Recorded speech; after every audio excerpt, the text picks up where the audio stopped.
Good evening. I'd like to go ahead and call the meeting to order. It is 6:02. Thank you. Welcome everyone for coming. Thank you for coming.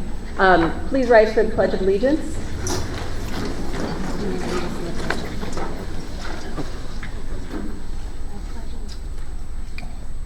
I pledge allegiance to the flag of the United States of America and to the republic for which it stands, one nation, under God, indivisible, with liberty and justice for all.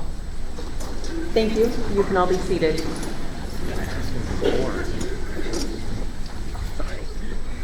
I need a motion to approve tonight's agenda. So moved. We have a motion and a second. All in favor say aye. Aye. Any opposed? Hearing none, the motion carries. I would like to remind everyone that this is a special meeting. There is no public comment this evening. We do understand that everyone has a voice and wants to be heard. Therefore, I'd like to thank everyone for the emails we've been receiving. The meeting's focus tonight is for discussion. No decisions are going to be made this evening. Nothing is set for action. If the board does not hold a meeting, it cannot have discussion. So that's why we are holding this meeting. On that, I'll open the meeting up for discussion on the levy.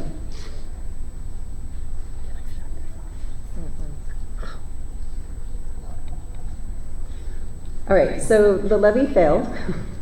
We're all aware of that.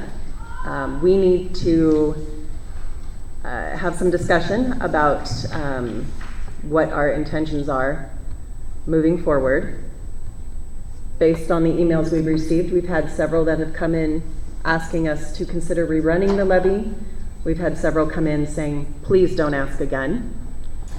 On that note, I don't know on what ground we could stand for asking to run the levy again when 10,485 taxpayers have said no. But I think we need to have discussion on that. I also think that given the closeness of the vote, there is the consideration that we can ask for a recount. The way that works is we have, the county has until November 15th to canvass their vote. After November 15th, we would have 20 days to call and ask them to do a recount. It would cost our district $100 per precinct for recounting, and we would have to tell them which precincts to recount so that we have the information of what it will entail.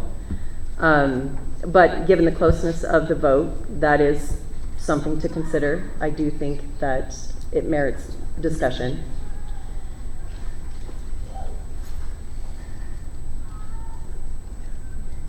There is a lot of fear and concern for what's going to happen within our district.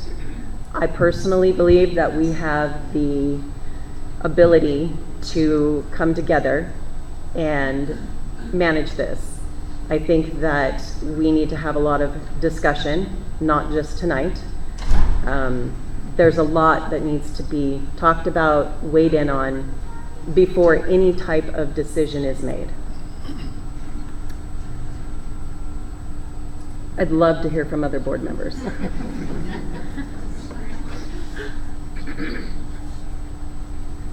I don't know that doing a recount would help. I mean, I guess it could, but $100 per precinct, how many precincts do we have in total? 70 something? Yeah.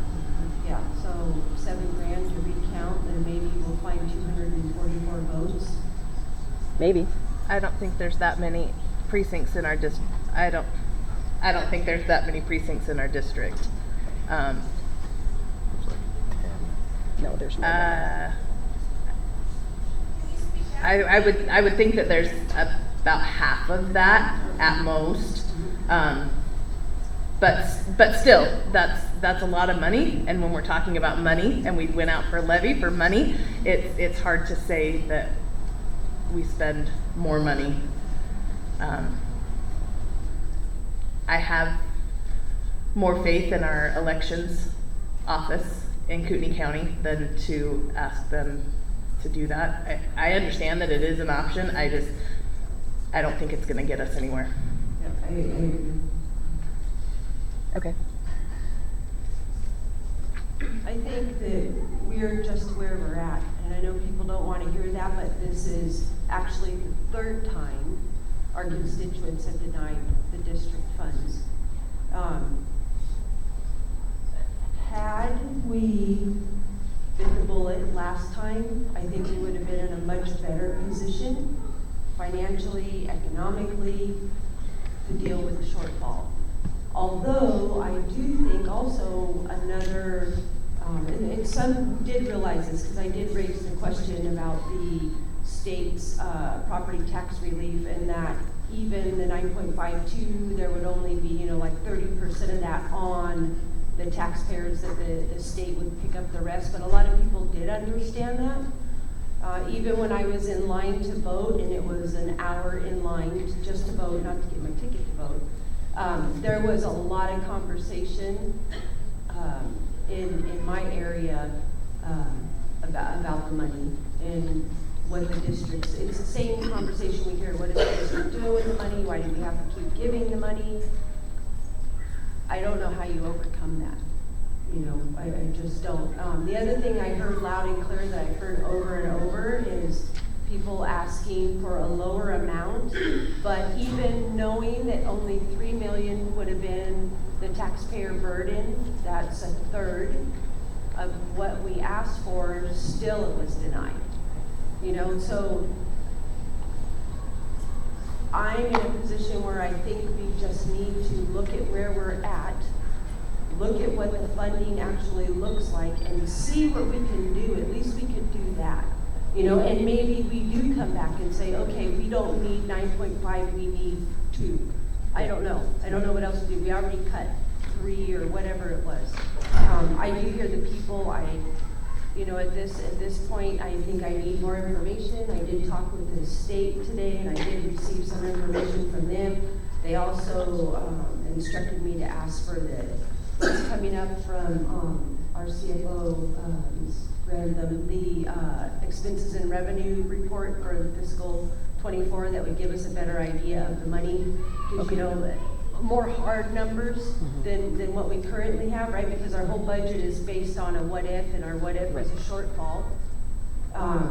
So I think we need more information to take a hard look where we're at. I do want to say this, I am not for closing schools, and I am not for getting rid of teachers, 100%. I think there's many more things we can do than get rid of teachers and to get rid of schools. I just find that a ludicrous option, because they are the front line, they're with the student every single day, they touch the student, they touch the family. That should be the last place we look. Absolutely. I did get a lot of feedback that people still believe the district is heavy in administration and other, I forget how they worded it, but basically other functions within the district. I don't want to say non-essential because I don't believe in that either. It takes a lot to run the district. But that's where I'm at. I agree that I don't think a recount's going to do any good. I think it's just throwing money away, and that we just need to look at the numbers, look at what the state's actually giving us, and come back with that. And in all actuality, the levy dollars wouldn't affect us until next school year, and the levy dollars, although there is a portion of that we do use for salary, the majority of it is for the sports and the safety program, and we put some for transportation curriculum, all those kinds of things. So I just wanted to get rid of the fear about closing schools and getting rid of teachers. Yeah. I don't know that anybody up here is for that. No. I mean, I fought hard to keep our library staff. I just think we need more hands-on people with the students. Right. So we just have to look somewhere else. We have to figure it out. I agree. I think it's still on. The green light means it's on. You're on. We're on. I'm inclined to agree with most of what Trustee Grissom has stated, and that is, number one, I don't see any point in a recount. spending that money would be useless, I believe. Secondly, I too do not favor closing schools, and I don't favor not having teachers in the classroom. Having said that, I get it that taxpayers are sometimes pressed hard. I know that from my personal experience, and I would compare tax bills against anybody in the room if you'd like to do that. But having all of that in mind, you know, I think we do need more information. And there may be some places where we could do some whittling back in terms of the levy amount. But I'm going to go back to the core statement that I did when I ran for the board 3 years ago. And ultimately, my decision will be based on what's best for kids. That is our number one constituency. I understand that staff is out there and that taxpayers are out there and everybody has a point of view. But my point of view is what's best for kids.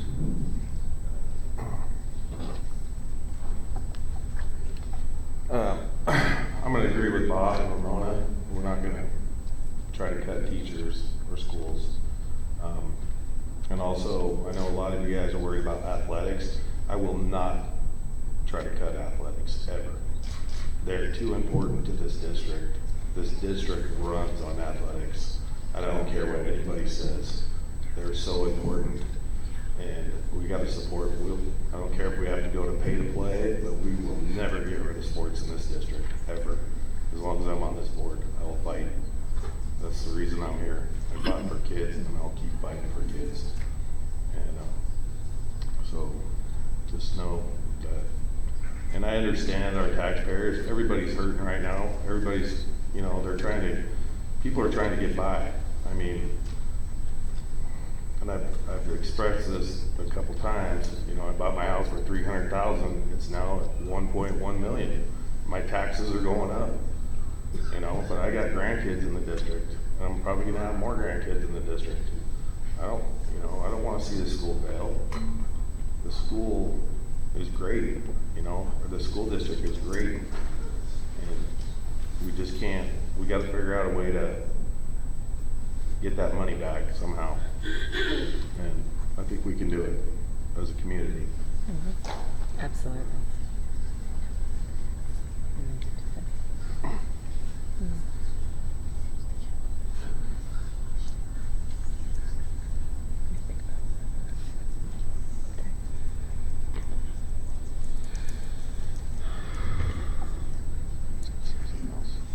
And I know everybody wants to voice their opinions, and we have a meeting next Wednesday, and we will have open comment.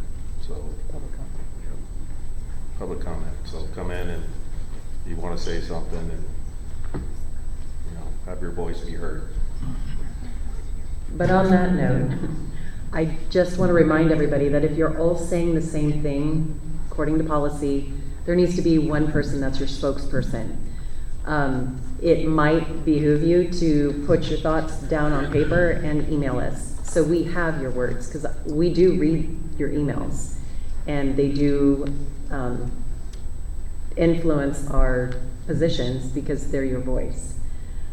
So it would probably be smarter to just please email us instead of having 20 of you want to stand at the board meeting and say the exact same thing, because you need to have a spokesperson if you're all going to say the same thing, just so you understand that.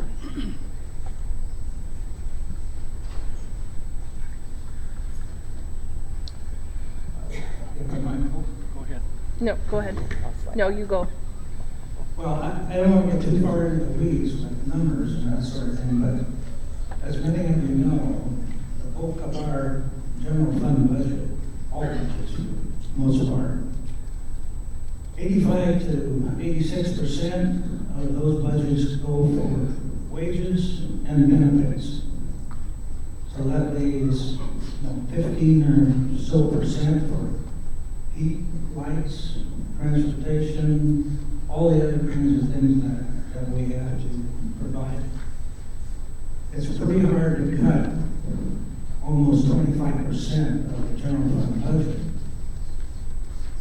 without cutting it into wages and benefits, which goes to personnel. So I only put that out there so you have a full understanding of how intense this problem is.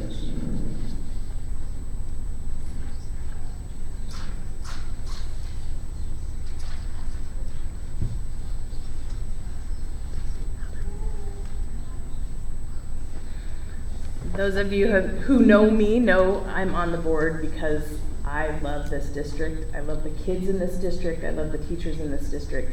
This district has had a huge impact on my life, and I didn't even graduate from here.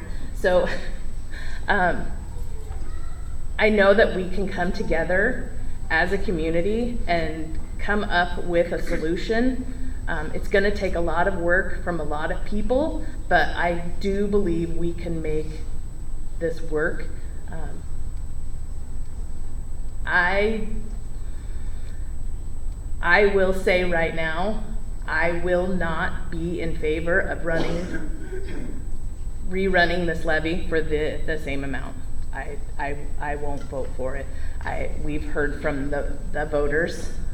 This was a huge turnout of, I mean, we beg for this kind of turnout in elections, and we finally got it. Unfortunately, the answer was no this time.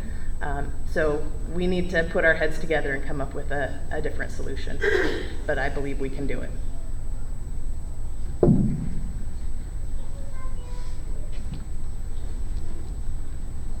I have a question for you guys out there, maybe a show of hands, you can put it in your email. It used to be that parents were really concerned in the district about the elementary aged kids being on the bus with the older kids. And running a double route, we spend a lot of money on transportation. Yeah, we do. And I was just wondering, how many of you would not be against running one single route? Maybe we put all the younger kids to the front of the bus and the older kids to the back of the bus. I'm just trying to think of things. I know we spend a lot of money on trying to do the double bus route, and elementary starts at this time and then high school at this time. If we could maybe consolidate into a single route, that would save a lot of funding also, and it would also save on having to buy immediately even more buses, because that was part of the levy too, was the transportation need. And I think that was at $500,000, if I'm not mistaken. For the bus? Yeah. It was $1 million. Oh, $1 million Yeah. for the transportation. It was $1 million. Okay, so there was $1 million, and if we did no curriculum implementation, there's $1.5 million. Right. I mean, it's still a long way from 9.5, Right. but I think if we look at things like that, we might be able to save a lot. And we might just have to deal with larger class sizes. As horrible as that sounds, we've just grown beyond the point of being able to run double bus routes, keep really low class sizes, and I just don't see how we can keep doing it. We just have to keep going and asking for money until the state funds a different way. Then when they are starting to send out some earmarked funds, we'll say for facilities or what have you. And that's why we didn't go for the facilities levy, because we were waiting to see, what they were going to give us on that. But it was just trying to brainstorm and look at some of the money that we spend, easy things that we might be able to consolidate or do immediately. It's just a thought.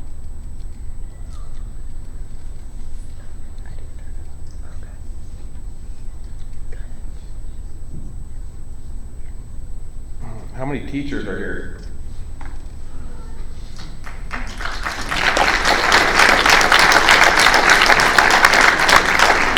So I've been floating this idea, and I don't know if it'll work or not, but we spend millions of dollars on curriculum every year. I mean, or every 5 years or 4 years.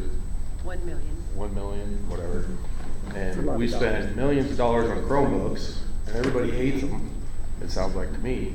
I mean, there's $1 million there. And then we have all these subscriptions for everything. I talked to somebody today, they said they don't even use the subscriptions, they throw them in the trash. I mean, there's money there. We pay, what is it, $500,000 for Chromebooks? Yeah. $500,000 in Chromebooks. We have books in this district, but they don't want to reuse them. The curriculum's there. We already own the curriculum. Teachers can write their own curriculum. You know, we could save tons of money on that.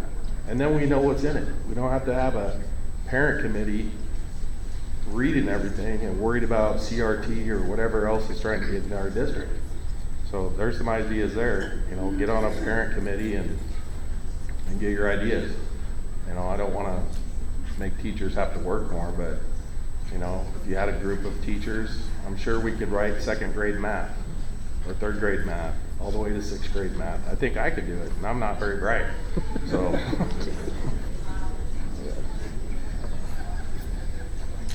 Well, I also want to encourage everyone. I know that it seems super bleak that the levy didn't pass, but I'd like to remind everyone that this last budget hearing that we had and the budget that we passed for the district, everyone looked in their own house and they found areas that they could cut back.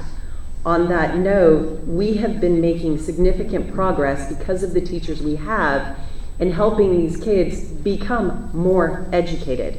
Our test scores are rising. Everything is turning in the positive direction. We can't lose that momentum just because the levy failed.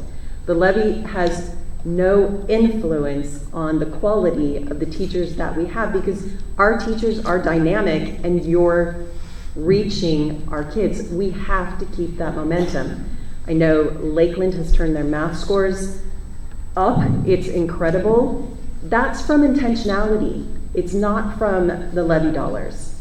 We've got elementary schools whose test scores are rising. That's from intentionality, not levy dollars. I think we get so focused on we have to have all this money to make progress, and we don't. We have to have intentional teachers, and I think we have a ton of them. And all of you are starting to shine. Don't let this fact that the levy was not passed diminish your ability to shine with these students, because you are all phenomenal, and it's showing.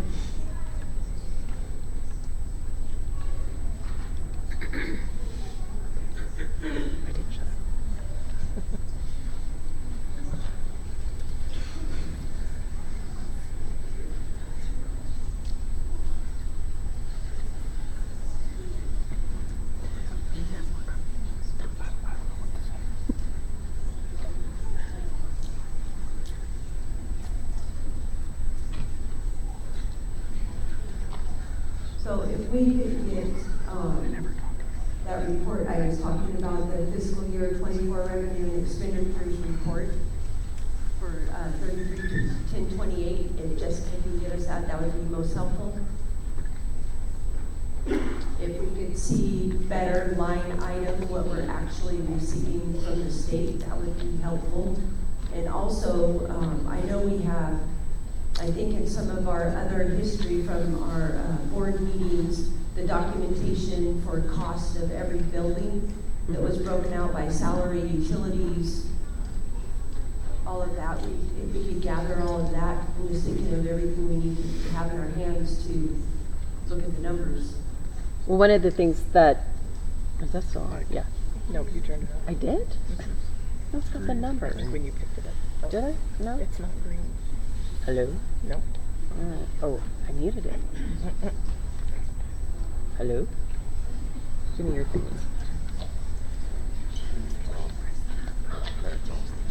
Okay.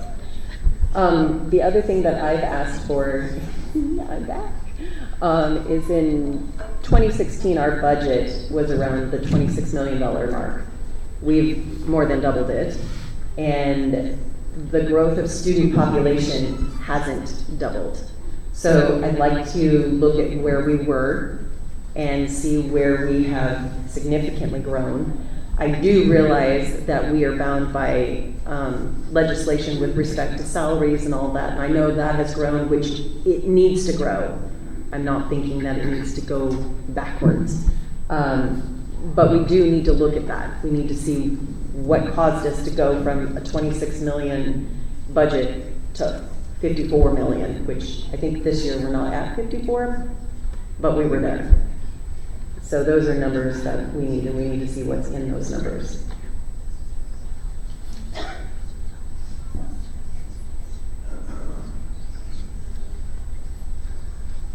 What else did I ask you for? We created a lot of documents. Okay.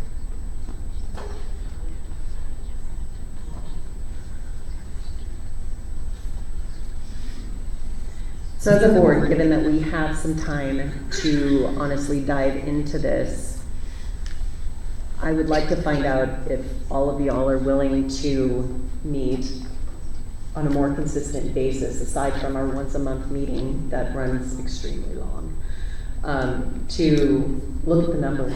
We've got to spend some time so that we can give the district correct direction in what's expected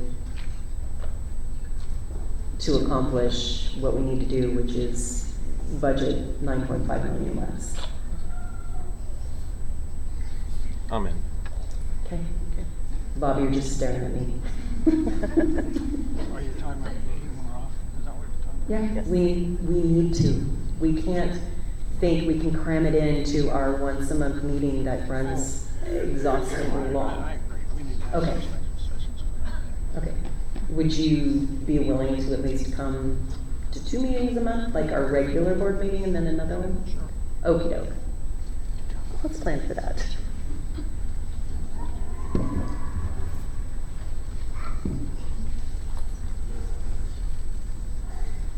Should we keep it on Wednesday? Mm-hmm. Okay. Keep it on Wednesday. Yes. Okay. Keeping it on Wednesdays.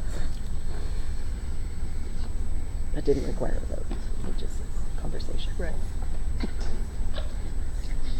I said no decisions will be made. We made a decision. Well, right, those will be special, well, They're special meetings. they're special meetings. Yeah.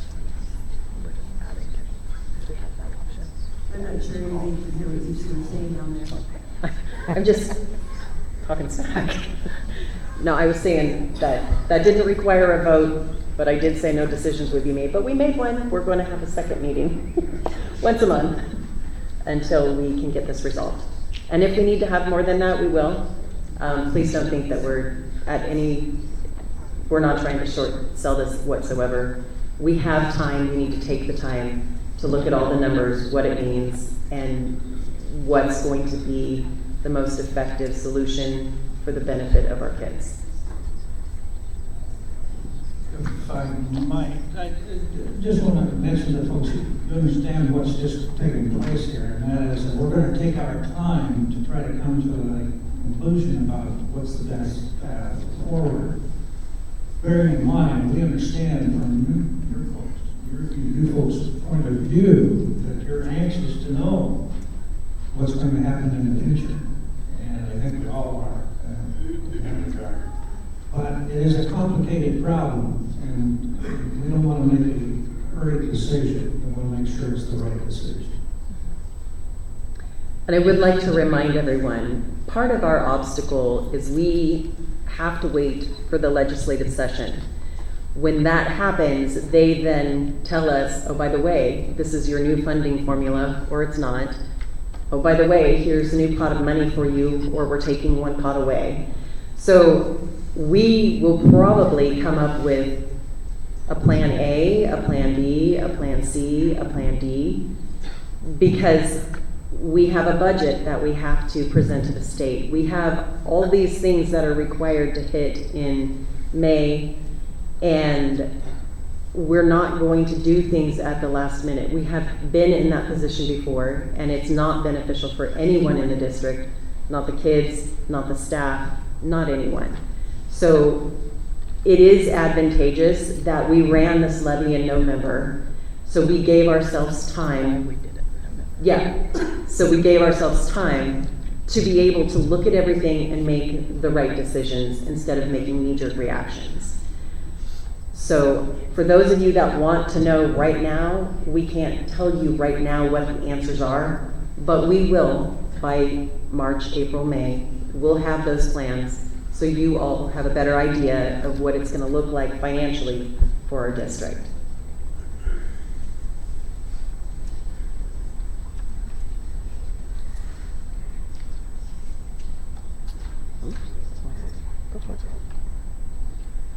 If anybody has any ideas, please Yes. send it to us. Good. You know? Good.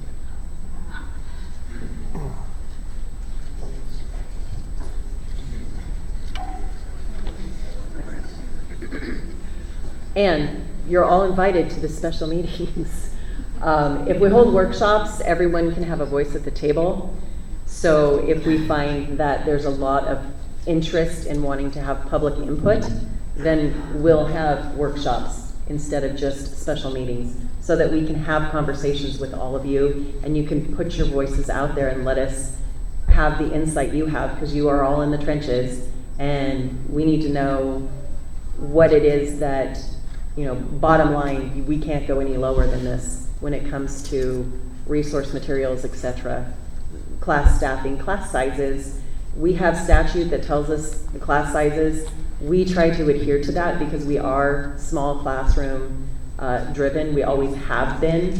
I am a strong advocate for that because I don't think it's healthy for any teacher, no matter how many pairs they have, to have 28 6-year-olds in their classroom, or 30 or 32. Nobody's really learning. We're just doing crowd control at that point. And it's not fair to the teachers that are actively trying to educate these little people. I don't like having large classrooms. That's one of my big points of contention. But I also understand we have to make some changes. But we need your input, especially on that. Everything, you guys are our district, so we need to hear your voices.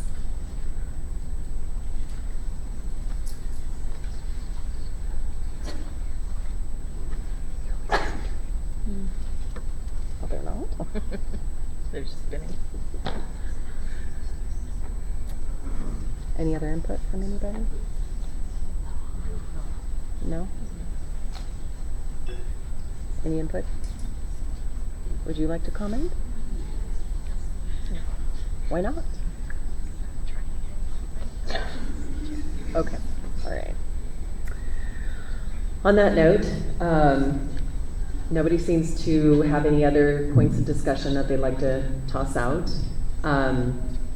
And I am happy to go ahead and adjourn the meeting. It is 6:35. I would like to point out our next meeting is next Wednesday. Let me look at the calendar. I don't know what the date is. The 13th. And I would imagine we will have another meeting possibly the 20th.